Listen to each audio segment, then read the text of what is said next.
Hello and welcome. If this is your first time, this is Corner to Corner, Caden vs. Complex. I am Caden. I'm Complex. Welcome. And to our returners, thank you. We appreciate you. We got some new subs. Thank you to everyone. Check out all the old videos if you missed them. They're really good. But we're talking about the fight from last night. Vergil Ortiz stopped Erickson Lubin in the second round. Was it impressive or was Lubin just washed? That's what we're going to talk about. But before we do that, we're going to take a quick look at some things. So first thing we're going to take a look at is a quick snippet of the stoppage where Vergil Ortiz basically got Lubin on the ropes and lubed him up. Pause. It is. I don't think there was any lube. That's the problem. You said what? No lube used. I know, right? No Vaseline. No Vaseline. And you see, Rider. Verge just did him dirty, and you see the celebration. Basically, Erickson Lubin was out on his feet against the ropes. And the reason why we're asking, was it really that great or was Erickson Lubin just washed, is because if you know, back in the day, 2017, I believe, was the year. Erickson Lubin got knocked out in the first round by Jamel Charlo. Was it that far back? 2017 or 2017, I believe. Yeah, that far back. Hold on, I'll check the year on the post. But here it is, right here. As you see, uppercut. Lubin is just out. Look at him. Look at his arm. Oh, that's how you know there's some things going on in the brain. Yeah, that's just scrambled. It's not funny, but you know, the senses are scrambled. Anyways, and then he had a fight with Sebastian Fundora, and Sebastian Fundora gave him a physical beating. Like here, you see the picture, and look at Erickson Lubin's face. Like, I think I can even bring it in. That's from the Martin. That was his face was but that's what everyone was putting up. That was the popular meme for it. When Martin fought Tommy Hearns, it's like yeah. So basically, he did stop Erickson Lubin, but as we just took a deep dive into Erickson Lubin's career, he suffered two brutal losses. Where one, he was knocked out in the first round, and the other, he took a vicious beating from Sebastian Fundora. So Complex, what was your reaction to the fight? Was Vergil Ortiz victory impressive, or was it kind of like Erickson Lubin was shot? No, I think it was still impressive. It was still impressive because Erickson Lubin is still highly ranked in the 154 pound class. He's been in that class for a long time. I remember them saying he's been there in that weight class for like 11 years or something. So he's no slouch, right? And remember, the two people that Lubin lost to are world champions, right? And this was a test for Ortiz to see, can he get to that world champion level? Now, even let's break down the losses. And actually, I'm an Erickson Lubin fan, right? I actually really liked, if you remember, Erickson Lubin was coming up and he had that impressive knockout where he like drops down. We see that clip everywhere, you know what I mean? And he catches dude with the one punch. And Erickson Lubin just, you know, he has a good style. It looked like he was on up and coming, you know what I mean? And then when he fought Charlo, I think that was one of those fights where you just get caught, right?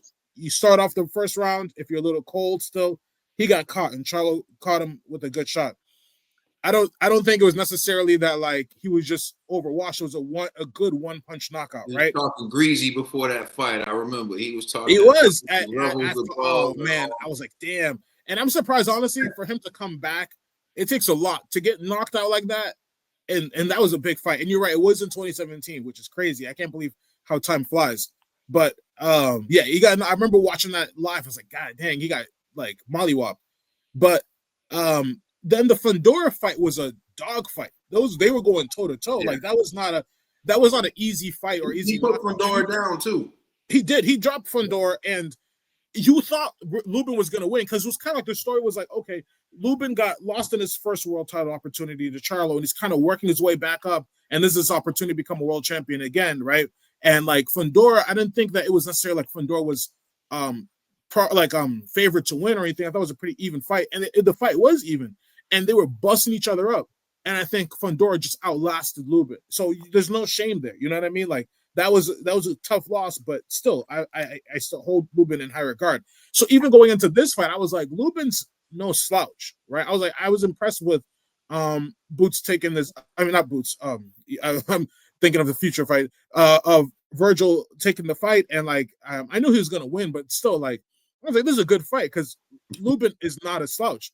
So I wouldn't say that Lubin's washed. I want to give props to Vergil because Vergil broke him down, did the right thing. I think, if anything, he's might be a tiny bit washed. Lubin. I think Lubin's probably towards the end of his boxing career. He's probably gonna go and do something else. I don't know if it's still like that he's kind of on the hunt for that world title. You know what I'm saying? Like if he's still maybe, but he's trying to get into that like journeyman like love. You know what I mean? Like now he's starting to become like a tough hand, and hopefully we'll see where he goes. He seems like a good guy. Don't want him to like lose totally his career, but I still give the props to Vergil. I think it was a good fight. I mean, 2 rounds, he did get him out of there, and he was a heavy favorite. But Lubin's no slouch. That was a good win. And to be honest, I think it's a better win than Boots' last win against Osama Lima. If I'm being honest, I know Boots stopped that guy in 1 round, but I would take Lubin over Osama Lima any day of the week.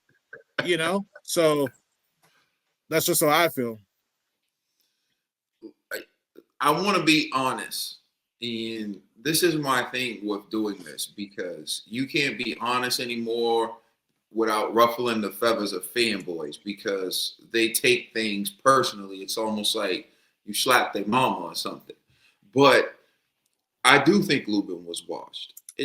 I think Lubin took a lot of punishment and his punch resistance was gone. And we all know those fighters where once their punch resistance leaves, it's a lot easier to beat them and they get knocked out. It happened to Roy. Once Tarver knocked out Roy, he started getting knocked out left and right. I remember Tarver knocked him out. Then he fought the road warrior, Glenn Johnson. And he was supposed to beat Glenn Johnson and Glenn took him out. And Glenn was like, he didn't have anything exceptional. He just had an engine, very hard worker, go forward and throw bombs. And he knocked Roy out. And it was downhill from there. Yeah. Another guy, I was just talking about this, was Jermaine Bad Intentions Taylor. I remember Jermaine Taylor. And Kelly Pavlik cracked his armor, stopped him. Then he got stopped by Carl the Cobra Froch. And he got stopped again. He made it. Well, he had also some mental health issues. He got into the Super 6 and then like had some mental. He had to leave. I think Arthur Abraham might have cracked him as well. Yeah, too. But yeah, and then he started experiencing these mental health issues. But those weren't issues until he started getting knocked out, though. Let's not diagnose anything just yet, right? I'm just saying he was getting his boxing license. He was getting cleared and all that stuff. After he started getting knocked out, that's when they were like, he's a danger to other people and himself. Like, that's when his boxing license got taken away.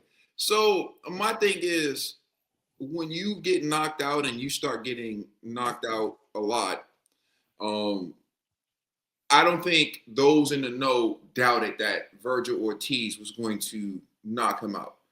That doesn't mean that he doesn't deserve credit. He deserves credit because he did what he was supposed to do. This is what you call great matchmaking. And like you said, Complex, I give him more credit than Boots got for Lima because although he did what he was supposed to do in stopping Erickson Lubin still is a good offensive fighter, more dangerous offensively than Lima was. Erickson Lubin has ability to actually make it difficult for some rounds, and he got him out of there. But I'm not going to sit here and act like he beat like Erickson Lubin, some world beater who didn't have kinks in his armor. No, everyone knew that if you touched Erickson Lubin's chin, he'd probably fold. And even Sergio Mora was saying that. He said, I told Erickson Lubin, I don't know about your punch resistance, and he got mad at me. He said he was mad, and he did a 10-mile run. No one said you don't got conditioning, brother. They said your chin. So that 10-mile run isn't going to help you unless you're going to run away from getting touched on the chin. Devin, excuse me, I mean Lubin. But Hey. anyway, I'm just saying. Getting back to it though, that doesn't take away from Verge. I think Verge is a talented fighter. He may be the best fighter at 154. We don't know. But all I'm saying is, like, I'm not going to overrate this win over Erickson Lubin. I knew that Verge was better than Lubin when the fight was announced. I would have bet money that Verge was going to knock out Lubin. Just like I knew Boots was better than Lima when that fight was announced. I want to see them fight each other, which brings us to the next topic we're going to be talking about. So you may want to check out the next video if you're interested in hearing what we have to say. You have anything else to add before we? I just one more thing because I want to give Lubin some. All right, let's. It's for Vergil. It is impressive because it's also the way you stop him and the time, right? Obviously, you have 12 rounds to get it done. He got it done in 2, right? Obviously, Charlo got it done in 1, but at the same time, like I said, I feel like that one was more of a you got caught punch, right? And to be fair, the Fundora fight was a dog fight that I think he got stopped later rounds, like 10 or something, right? Yeah. So for him to get him out of there, I mean, it's not uncommon for guys to fight, and even though they're in there to get knocked out, but it still goes 7, 8, 9 rounds or something, right? So for Vergil to get in there and get him out in 2 is still impressive, right? For Lubin is a world-class fighter, and for you to get a world-class fighter out in 2 rounds says something. You know what I mean? Obviously, Ortiz wanted to make a statement with Boots getting his first round win, so he probably came in there, and put the pressure on even more so that he usually does, because Ortiz generally does put in a lot of pressure. But I think I still want to give him credit for it, and I want to say for Lubin, where he goes next, obviously, he did take off, I think, all of 2024. He had that tough fight with Fundora. He took off some time. He came back this year. He got a win, and he just lost. I think he needs to decide on what he's going to do. Obviously, his punch resistance is not really there. I don't know if he could drop down in weight and go to 147. I don't know if that'd be too much for him. But he might. He looked somewhat drained at the weigh-in. Yeah, that's true. I don't know, because I just don't think it's not going to go any better if you go up in weight, right? I don't know. I mean, sometimes guys, when they like rehydrate, if they have more weight on them or more, they're not as dehydrated, they can resist more. But I just feel like the punching power just goes up the more you go. You know what I'm saying? So it's like if you are getting cracked by junior welterweights, or junior middleweights, middleweights and super middleweights are gonna destroy you. You know what I mean? So it's like, I don't know, but hopefully he sticks around. I like him. I think he's a talented fighter, and you never know the way the boxing politics go. Belts, get dropped. Things happen. He might be able to fit himself in there someday, become a world champion. So, I hope he doesn't give up. I'm a big fan of Lubin. I wish him all the best. But shout out to Vergil Ortiz for getting the job done. I just have to jump in now that you said this nonsense. Look, let me tell you something. Yes, you could be somewhat world class. It reminds me of your boy Amir Khan. Okay, Amir Khan had offensive ability, but if you touch Amir Khan on the chin, he was going to fall. It started with Breeders Prescott. Then Danny Garcia Alvarez KO'd your mans. Crawford KO'd your mans. I think even Kell Brook KO'd your mans. I'm not sure. I don't remember that fight, but I do think I know Brook beat him. But my thing is this: once someone gets KO'd at the elite level and guys start knocking them out, there becomes a blueprint. Like, is Amir Khan offensively gifted? Yes. Were there guys who couldn't take advantage of Amir Khan's weak chin? The answer is also yes. He still had some wins and some impressive wins. So I give Verge credit for being able to take advantage of Lubin and expose Lubin for lacking punch resistance. But I expected nothing less of Verge, is all I'm saying. It wasn't like I had any doubts about it. So to me, I'm not taking away credit. I'm not saying that I don't give him credit for it, but I'm saying it's not impressive that he did what I expected him to do. Like, that's all I'm saying. It's kind of like, yeah, that went about how I thought it was gonna go. And Yeah. around the time I thought it was gonna go. That's all I'm saying. The same with Boots Ennis. I'm not giving Boots Ennis credit for Lima. No, That, no, no. that went is how I thought it was gonna go. Like for Right. me, what would be impressive is to see them fight. And Yes. and even if the one loses and but they fight hard and that would be more impressive to me than what happened with Lubin and Lima. That's all I'm saying. No, I agree. All right, so All right. Well, you guys let us know what you think in the comments. You know what I'm saying? Is Erickson Lubin washed? Come on, man. Give Lubin some credit. Who's a Lubin fan? Put it in the comments. You know what I'm saying? With wax the Lube, on, wax off, with dog. Team Lube over here. Team. But thank you guys for watching. This is Corner to Corner with Caden and Complex. Come back for the next one. See you soon. Peace.